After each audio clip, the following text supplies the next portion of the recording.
Bíblia, por gentileza. Livro dos Atos dos Apóstolos.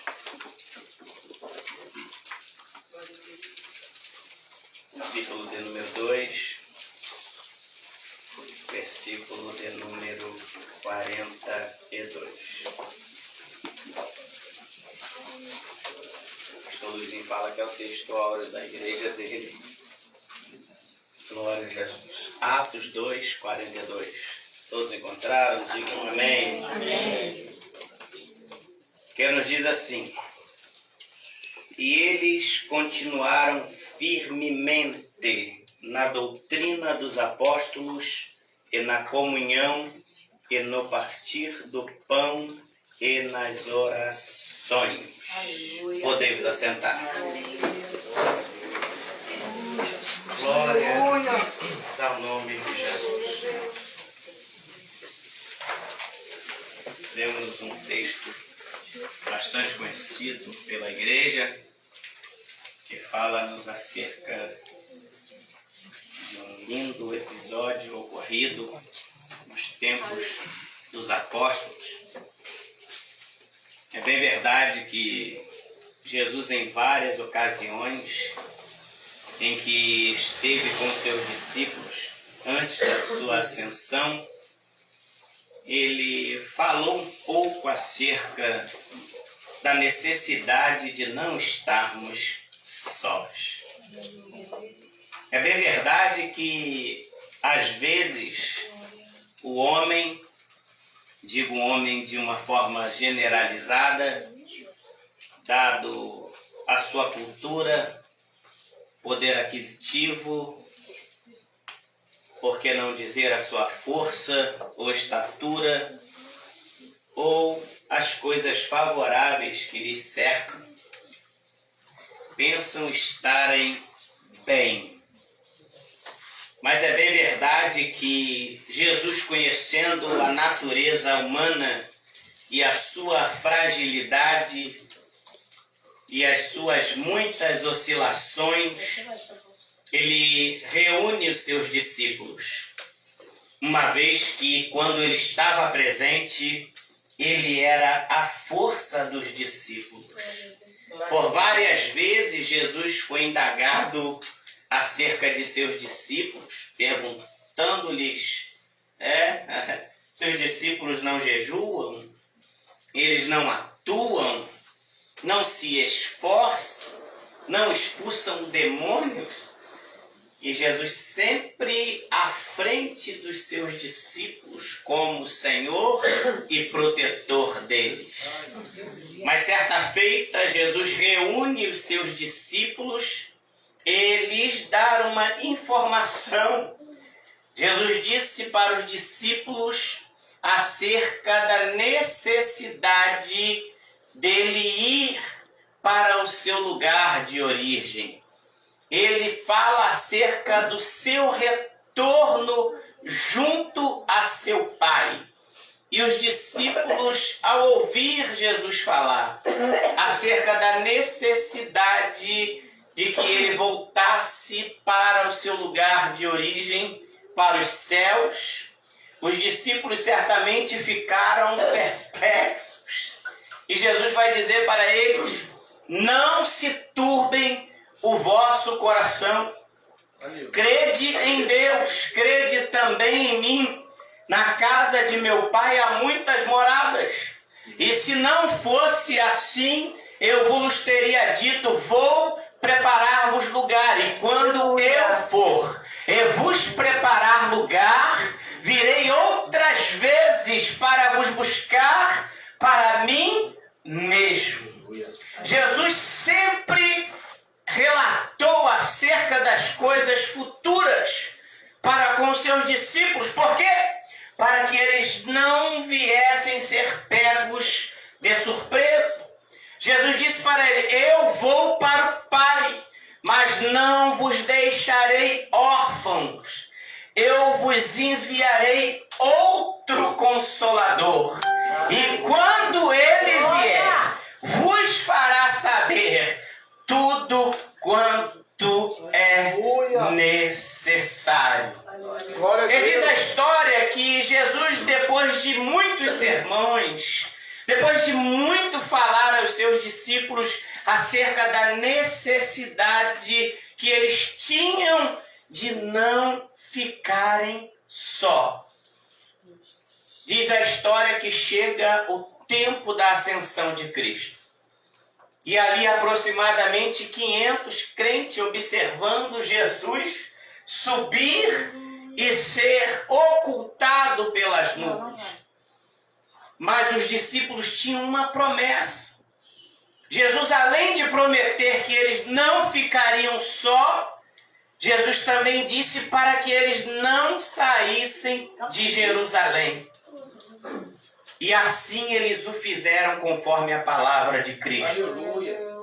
Eles ficaram orando.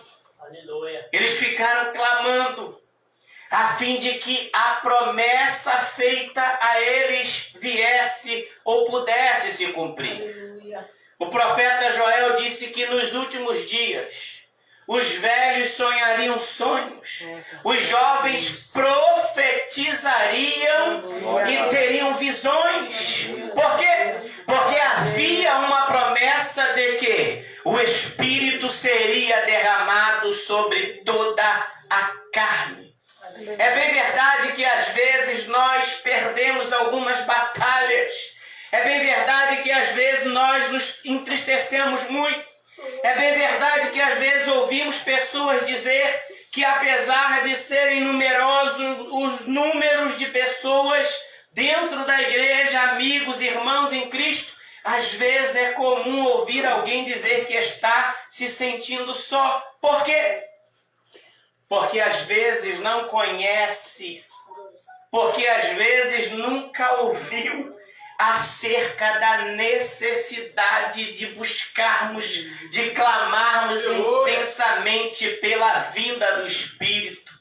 Jesus sabia que após a sua ascensão, o homem comum na sua natureza humana, sem a presença do Espírito, ele certamente fracassaria. Jesus sabia que após a sua ascensão, o rei que estava governando sobre Roma haveria de caçar a cabeça dos crentes que ali ficaram para poder representar a Cristo. Eles tinham uma religião que era local ou quase global para a sua época, que era o judaísmo. Quando se falava em judaísmo dentro de Jerusalém, até Roma, que havia conquistado Jerusalém, sabia que tratava-se da lei ou da religião dos judeus. Eles conheciam a Torá, o Talmud, o Pentateuco.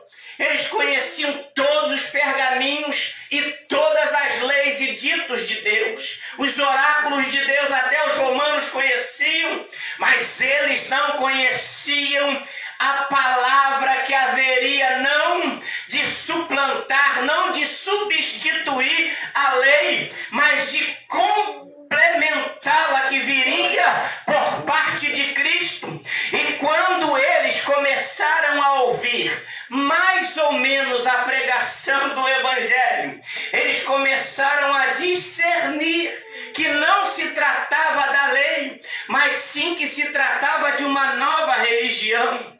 Quando Jesus foi assunto aos céus, que Pedro, após o derramar do Espírito, teve que dar o seu primeiro sermão e dizer que aquele feito, ou aquele grande sinal e prodígio que havia sido feito dentro de Jerusalém, no cenáculo, era obra de Cristo. Ele vai dizer: aquele Jesus a quem vós mataram e ao terceiro dia ressuscitou. É em nome dele que se fez isso. Pedro e João, quando estavam subindo a porta do templo chamado Formosa, que aquele homem desde a sua meninice era colocado ali para pedir esmola, mas quando Pedro e João, subindo a hora nona, disseram para ele: nós não temos prata e nem ouro, mas o que nós temos, isso te damos. Diz a Bíblia que Pedro olhou para ele com ousadia e disse: olha para nós, em nome de Jesus Cristo, o Nazareno, levanta e anda. E diz o texto que ele firmou os seus tornozelos, começou a saltar e a pular e entrou no templo glorificando a Deus. Surgiu uma grande curiosidade. Por quê? Porque todos que ali estavam sabiam que aquele homem não tinha condições de se locomover, que dirá de saltar e entrar no templo glorificando a Deus. Então indagaram a Pedro: que feito foi esse? Quem fez isso? Quem é o responsável? E Pedro mais uma vez vai dizer: a Jesus Cristo Nazareno, a quem vocês crucificaram e ao terceiro dia ressuscitou. É em nome desse Jesus que esse rosto voltou a andar. Por que eu estou dizendo isso? Porque Pedro e João não tinham força alguma. Não foi a sua sabedoria humana, sua intelectualidade, o fato de terem andado com Jesus, não foi porque eles conheciam o Messias, mas foi porque a presença de Deus estava na pessoa do Espírito Santo dentro de Pedro e de João. Então eles olharam para aquele homem e em nome de Jesus puderam realizar um grande feito, e chamou a atenção de todos os líderes daquela época. Por que eu estou dizendo isto? Porque Jesus sabe que eu e você, ainda que estejamos aqui num culto poderoso como este, propício a milagres, sinais e prodígios, sem a presença do Espírito, estaríamos aqui por 2 ou 3 horas e ficaríamos meramente em palavras.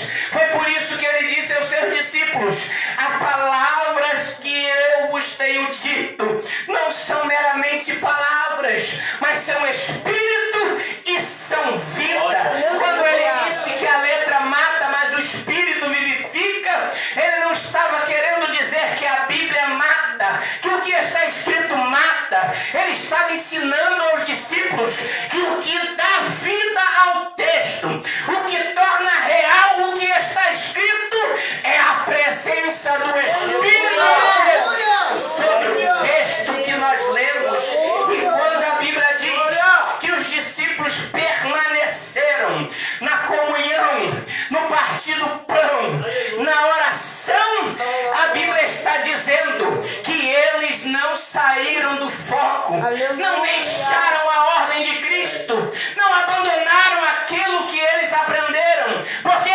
Porque quando nós aprendemos de forma correta e não abrimos mão daquilo que o Senhor nos deu, quer queira o diabo ou não, quer se levante o inferno ou não, a Bíblia diz que 1000 cairão ao nosso lado, 10.000 à nossa direita, mas nós não seremos atingidos. Por quê? Porque diz a Bíblia que assim como os montes estão em volta de Jerusalém, assim está o Senhor em volta do seu povo. Isaías foi ousado e disse: pode até ser que uma mãe esqueça-se do seu filho que cria, de maneira que dele não venha se compadecer do filho do seu ventre, mas eu, o Senhor, nunca me esquecerei de ti. Estamos aqui nessa noite, cada um com um propósito, em busca de um milagre, de uma solução para algum tipo de problema, para uma porta aberta. Mas eu quero te dizer nessa noite, o maior milagre que pode acontecer na sua vida nessa noite é você sair daqui com a plenitude de Deus, é você sair daqui regozijando-se em Deus, transbordando da presença do Espírito, porque todas as vezes em que você pensar que está só, você vai ouvir Jesus dizendo para você que não te deixa órfão, não te deixa sozinho. Aonde houver um clamor de um justo, aonde houver alguém clamando por graça,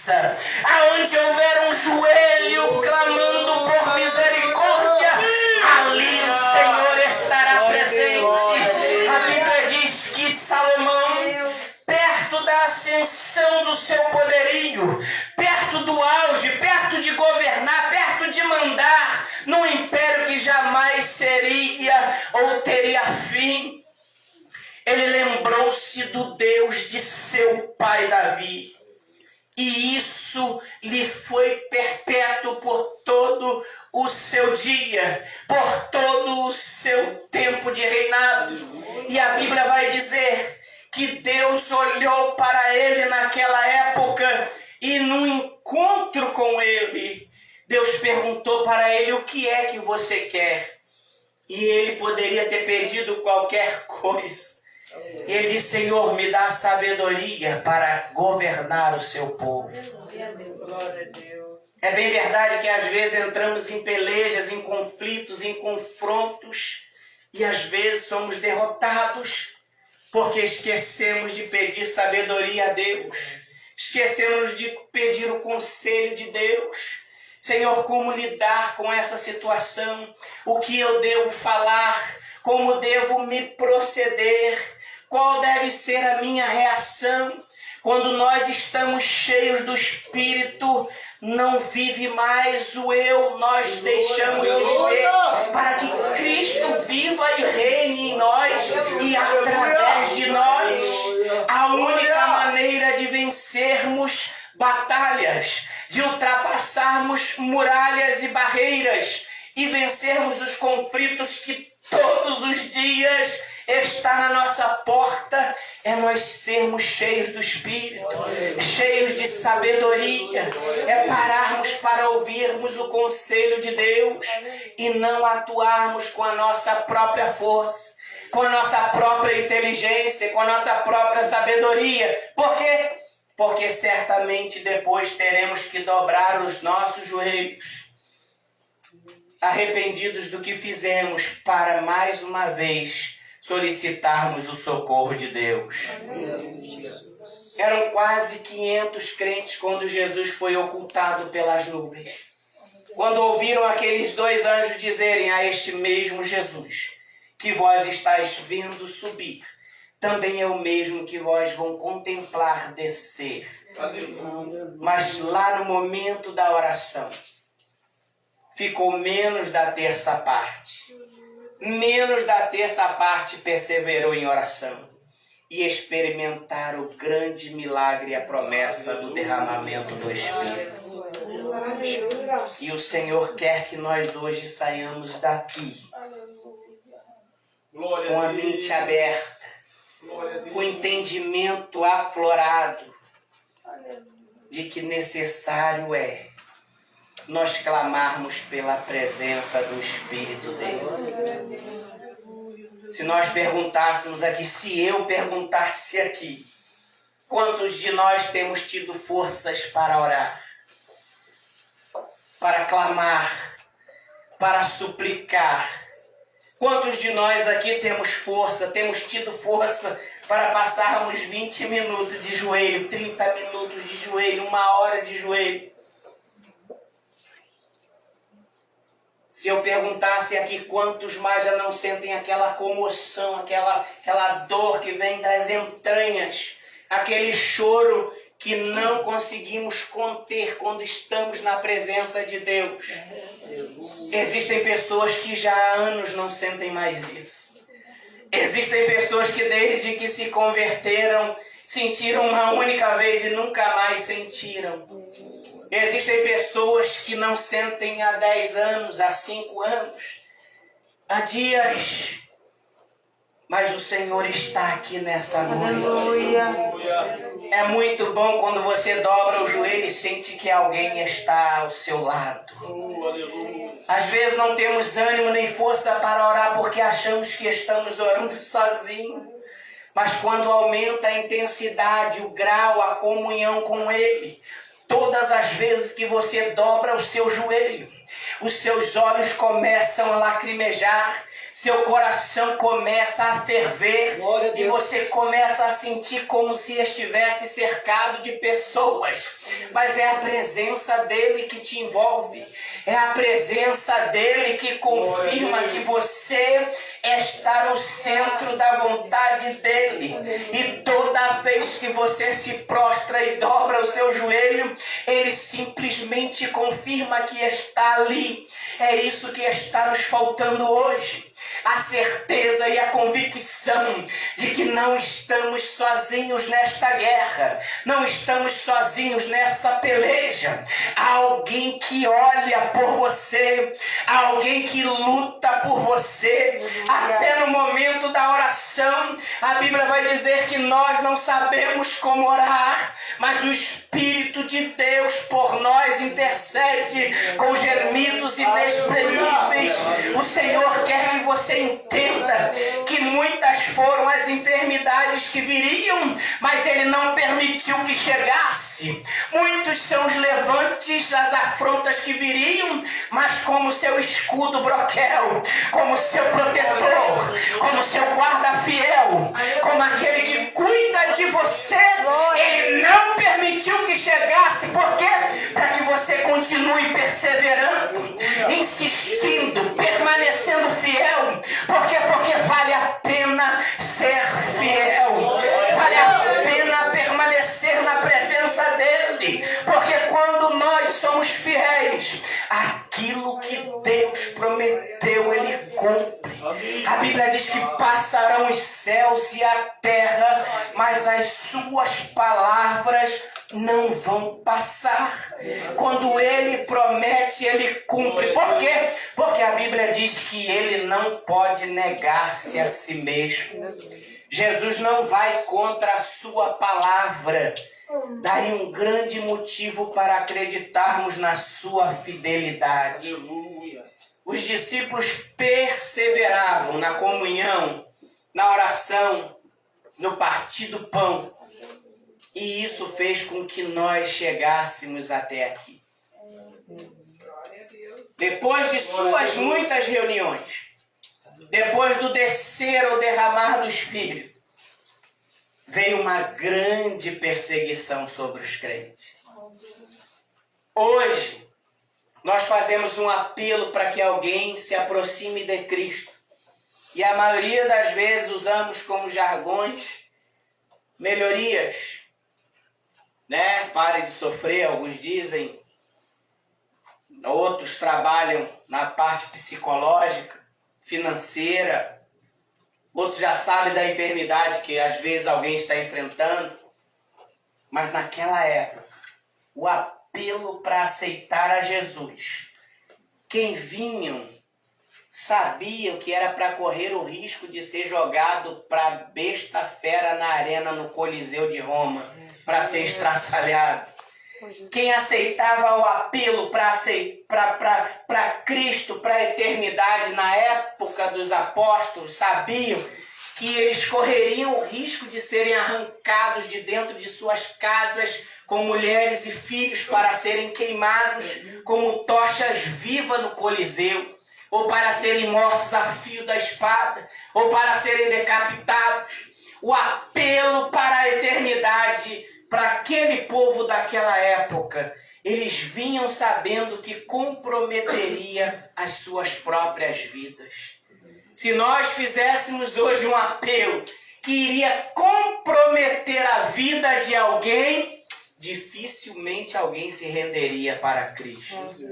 Mas eles vinham sabendo que seriam mortos. E a Bíblia diz que quanto mais eles perseguiam, quanto mais eles matavam, mais a igreja crescia. Quanto mais sangue eles derramavam, parece que servia de adubo para o cristianismo. Por quê? Porque mais florescia o evangelho, mais longe eles iam, mais milagres aconteciam. Então encare as lutas, os problemas, as dificuldades como adubo para que você possa crescer, para que você possa frutificar, para que algo de extraordinário possa acontecer na sua vida. O que está acontecendo hoje não é para derrubar a sua fé, não é para matar a sua fé, não é para te esfriar, não é para você se desviar, é para que um grande milagre aconteça e que para a glória de Deus Ele venha se manifestar na sua vida. Então creia nessa noite, creia que você está sendo fiel, creia que você está lutando contra o sistema, creia que você não tem se rendido. Elias disse: Senhor, foi só eu escapei. e buscam a minha vida para me tirarem. Deus disse para ele: não, Elias, você está equivocado, você está se precipitando. Eu ainda tenho 7.000 homens que não dobraram o seu joelho e que não beijaram os pés de Baal.